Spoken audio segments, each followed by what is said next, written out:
Augustus, Stephen Lehman perguntou o seguinte: Jesus deve ser a nossa chave hermenêutica? O que isso significa? Certo.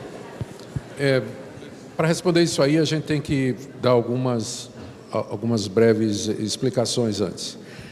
A hermenêutica é a ciência da interpretação da Bíblia, ou, na verdade, a ciência da interpretação de textos. E, no caso aqui, se aplica a ciência da interpretação da Bíblia. Uma chave hermenêutica seria aquela porta de entrada para o edifício das Escrituras que nos daria acesso ao seu sentido verdadeiro. É como uma chave que abre uma porta que daria, então, acesso ao significado daquilo que a Bíblia quer dizer. Então, muitas vezes, tem havido muitas tentativas de se prover essa chave hermenêutica através da história.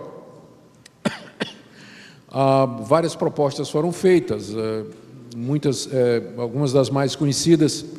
A mais conhecida, por exemplo, é uma própria chave hermenêutica na época da Reforma, que era a doutrina da justificação pela fé. Então, os reformadores, particularmente Lutero, eles estavam convencidos que a doutrina da justificação pela fé seria aquela doutrina que nos daria entrada ao edifício das Escrituras e nos permitiria harmonizá-las e juntá-las a partir de um ponto comum. É claro que durante o tempo da Reforma não teria outra maneira de se ver a não ser essa, por causa do contexto de briga com a Igreja Católica com relação de que maneira o homem pode ser salvo. Mas essa chave ela realmente não funciona completamente, porque deixaria de fora Tiago, que foi exatamente o que Lutero fez. Lutero não considerava Tiago, a princípio, na sua primeira tradução das Escrituras para o alemão, ele não colocou a carta de Tiago na lista dos livros inspirados, mas colocou como apêndice na sua primeira versão. Na segunda ele já trouxe para dentro. Mas a razão foi que ele não via a doutrina da justificação pela fé na carta de Tiago. E como para Lutero a chave hermenêutica era essa doutrina, todo livro que não apresentasse essa chave, então ele não deveria ser aceito. Nós precisamos de uma chave maior, não é, que explique Tiago, que explique outras passagens ou livros da Escritura, cujo foco não é realmente a doutrina da justificação pela fé. Eu, pessoalmente, acredito que essa chave é o conceito de história da redenção. Mas não é essa a pergunta, né? O conceito de história da redenção ele é bastante abrangente, ele pode incluir todos os livros do Novo Testamento e ter a continuidade do Novo Testamento com relação ao Velho. Mas quando o pessoal fala que Jesus é a chave hermenêutica, o que eles querem dizer é que o ensino de Cristo nos evangelhos é a porta de entrada ou é o critério pelo qual você julga as demais partes da Bíblia.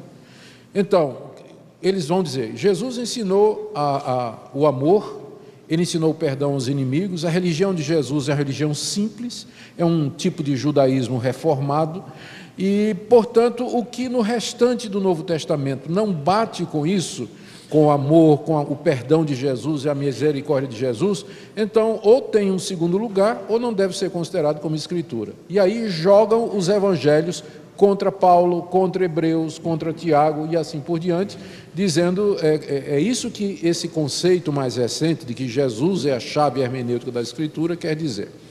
Ora, isso aí é um problema, porque isso detona logo de cara uma doutrina central para nós, que é a harmonia e a unidade de toda a Escritura. A revelação da Escritura foi dada de maneira progressiva.